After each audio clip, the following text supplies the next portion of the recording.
from the Sun. Amazing match last night, but the challenges keep getting bigger and harder for yourself, don't they? Yeah, it's great, and I think there's a lot of pressure going into a takeover like that, and I think everyone delivered. I think everyone should be proud of it, and there's some exciting stuff come out of it. I think there was buzz going into it, but I think we all came out of it with a lot more of a buzz about the brand, so it's exciting. Cool. And just obviously you've got the Royal Rumble coming up as well. Is that something you've got on your? Can we expect maybe to see the UK Championship be in with a shot at that? I heard Vince McMahon was watching, so. What's it like when you see that? It's great. Back and you see that tweet. It's great, yeah.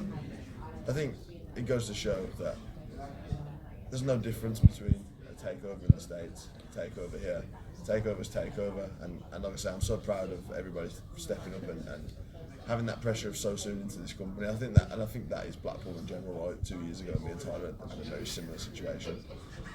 So yeah, it'll turn out great, and I think the ultimate nod of approval is for the boss to tweet something like that. So it's great. Brilliant. Neil Dockin from Daily Mirror. You've been for this grueling match last night. You've laid it all on the line, retained the title, and then that music hits and Walter comes down to the ring.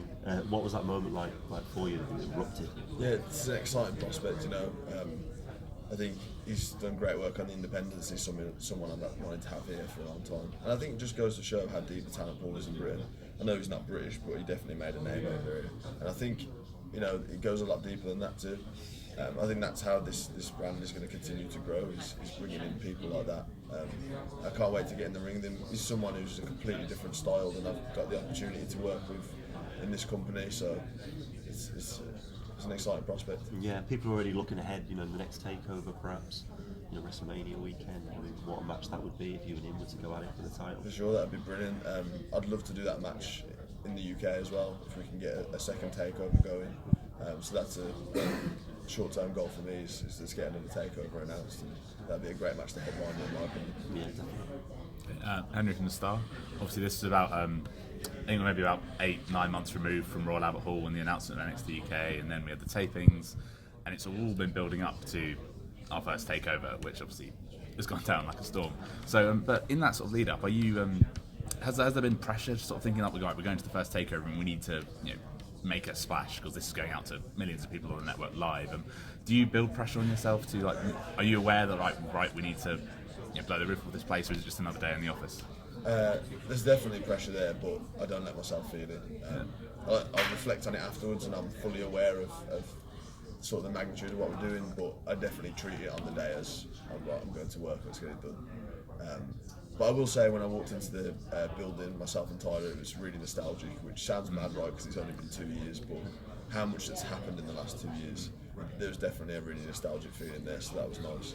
We're two people that we don't let the emotion get to us very often, but we definitely took a moment and said, this is actually really cool. And equally walking out of there and realising that, I thought it would go well, and I thought that people would be really, really happy with it, but it definitely felt exactly like takeovers I've done in the US, and that says it all really. To me, there's no difference. NXT is NXT, and takeover's takeover. I guess you mentioned there about the nostalgia of coming back into the Empress Ballroom 2 years after that historic event. So I guess when you're upon reflection, when you look at like Pete Dunne then and Pete Dunne now, the 602-day man, how much do you think you developed, like personally and as a wrestler? I think if you look at myself and Tyler then to now, I think you can see a lot of that. We look like different performers, and we feel that way. Like, we were confident in our ability to wrestle back then, whereas now we're confident in our ability to sort of lead this brand in the right direction. And I think as well, I think it shows how invested the audience are in all of this. Again, they're invested back then, but the passion that they have and how loud they were, how vocal they were, I think that shows for how far we've taken this. So yeah, I'm really proud. Thanks very much. Kenny McIntosh from Daily Record and Inside Ropes. We spoke on Friday, and I'd asked you about Brock Lesnar as a potential opponent, and you had mentioned about how NXT UK is your focus point. I thought it was pretty interesting because on Twitter after the show last night, there's a lot of people kind of saying, Pete Dunne should be in the main roster right now, blah blah blah. And you are kind of the poster guy of NXT UK, but you've been in the US, you've done takeovers in the US, so you feasibly could just go, I'm away, I'm going to do my thing over there, but you don't, and you're always very passionate about this. Can you talk a little bit about how important it is for you to be with this brand, which is what got you a start in WWE, bringing in guys like Finn Balor, so that people watching in America can have something that they're familiar with to kind of bring them in to watch it, and I guess what your hopes are for the UK brand? I think there's two sides to that. So there's a side in that this isn't a race. Like personally for my career, this isn't a race. I'm 25 years old, so if I can build this and spend a few years doing this and then maybe go to NXT in the US and have more of a full-time schedule there and then eventually work my way to main roster, it's definitely a slow burn. I think that's a good thing. But then the other side of it is sort of what I want to do, and if I had my choice right now, I'd still be here. If I had the option to go to main roster, if I had the option to go more full-time in Orlando, I'd still be here because I've been passionate about British wrestling because I've been a part of this when it was literally non-existent. So to bring it to this point, it's just exciting to see how far we can keep pushing it. And I think the inclusion of Finn Balor was vital to that show because I'm sure there was many people that sort of knew it was going on, but they're part of the WWE universe. But when they see that he turned up, I'm sure they tuned in, and then hopefully they stuck around, and hopefully we can keep those people. So that was great that he was there, and I think it helped elevate everybody, especially Jordan. We always ask you serious questions, so to do one more light-hearted, you're stuck in a desert island.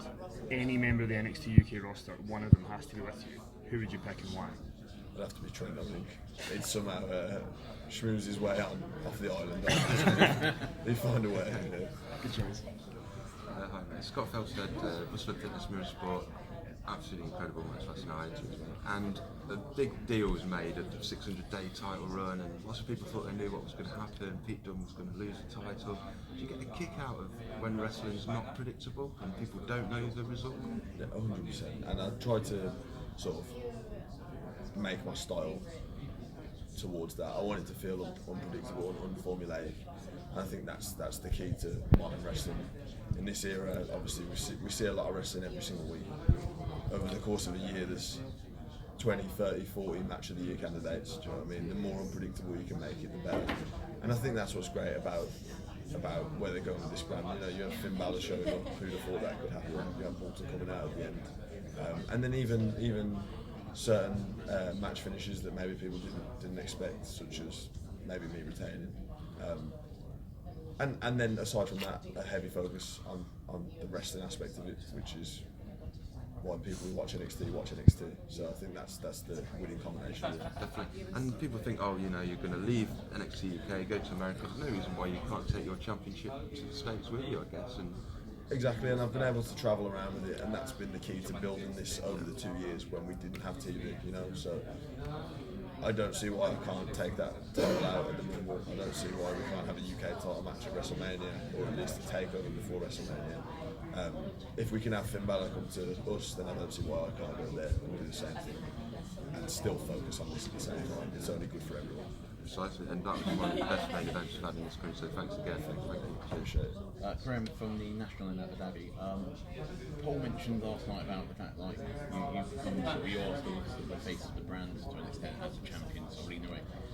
That's a pressure, but must be a good pressure that you're clearly thriving on. So how do you treat that mentally? Sort of, yeah, because we're aware that obviously in the infancy there's going to be a focus on certain people. When you have something like a UK tournament, it's hard for more than 2 to 5 people to sort of to build that brand around.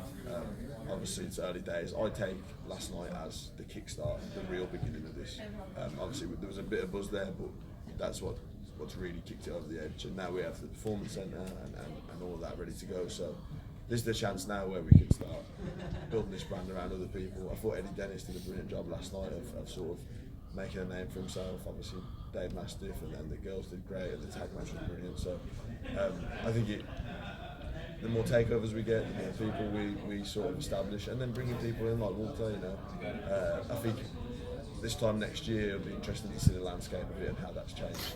because thinking about it now, you've had an amazing couple of days. You were on sort of national television on Friday morning. You were at the Performance Centre. You were doing interviews on trains. Is it still definitely living the dream?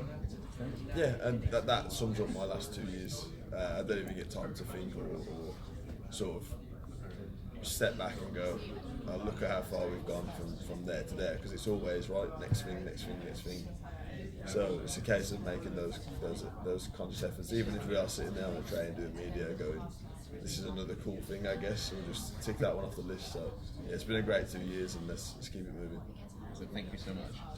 We've got time for a couple more, so who still has questions that you want to get through? I feel like you might do. Yeah. Jeremy. Yeah, you go for it, mate.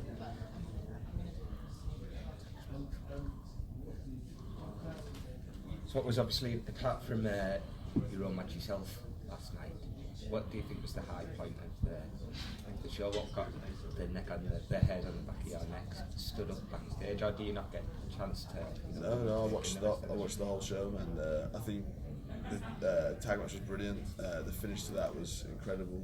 The Doomsday out onto the floor. Something I've never seen before. I think at this point, to be able to do things like that when I've watched so much wrestling is cool to see.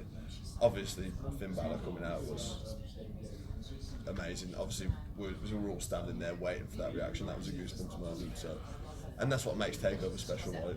Everyone waits for those entrances or surprise moments and stuff. And I think it did a great job in general of making it must see TV on the network. But the weekend's not over yet either. Obviously we've got tonight as well. What you expecting tonight? Anything with Walter or anything? You expecting him to make his presence felt? Literally no idea. So we'll see. But yeah, hopefully I'd love to see Walter wrestle. I think it's a long time coming for him to get here. He's been wrestling, I imagine, longer than me, but I've seemed to have known him forever. So I'm glad that he's arrived now, and I'd love to see him make his debut tonight. That'd be great.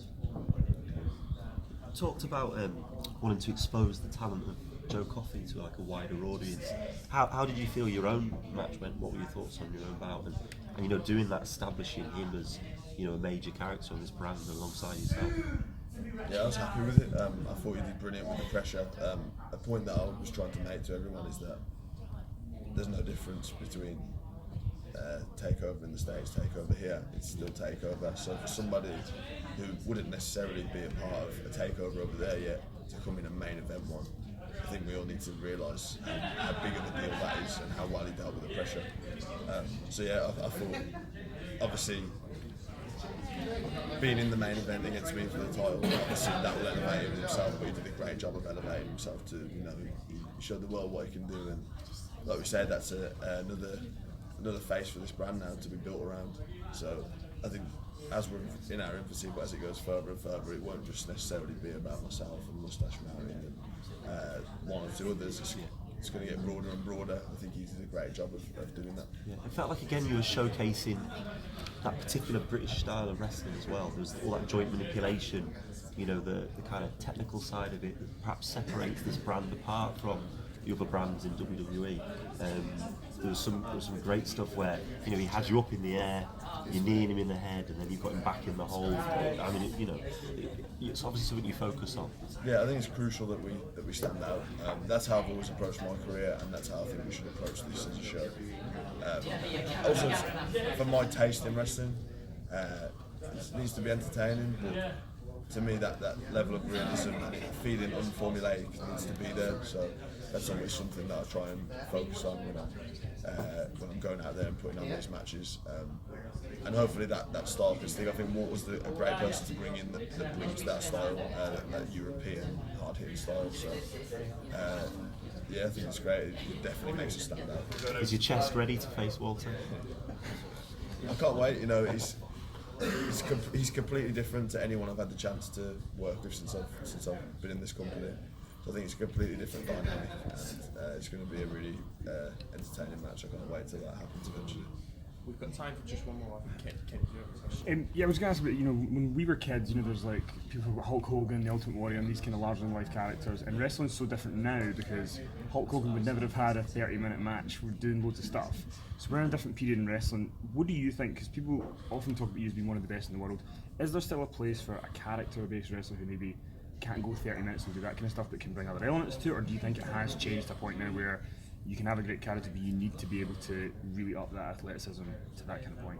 Yeah, I think obviously it's a variety show at the end of the day. I think there's room for everything, but it's evolved to the point now where you need to be everything. I mean, if you look at the NXT roster right now, if you look at the Velveteen Dreams, the Ricochet's, Ciampa, Johnny Gargano. You know, this is about sort of 15 to 20 of us, maybe. Any one of us could drop in and out of a main event or be taken seriously as a title contender. I think everybody has well-rounded and, more importantly, realistic personas, and they can all go. I think that's why it's such an exciting time to be a wrestling fan, but from my side of it, to be a wrestler. There's so many people to work with that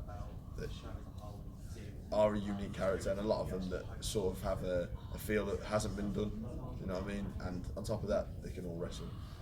And so, yeah, it's exciting, especially to be a part of the NXT brand specifically. And is being realistic something that's really important to you, even when you're watching wrestling as opposed to being in it? Is that something that would take you out of it if it does? Like, you know, you see like a Shikara promotion or something where someone's in a different universe and it's kind of, you're completely taken out of the realism.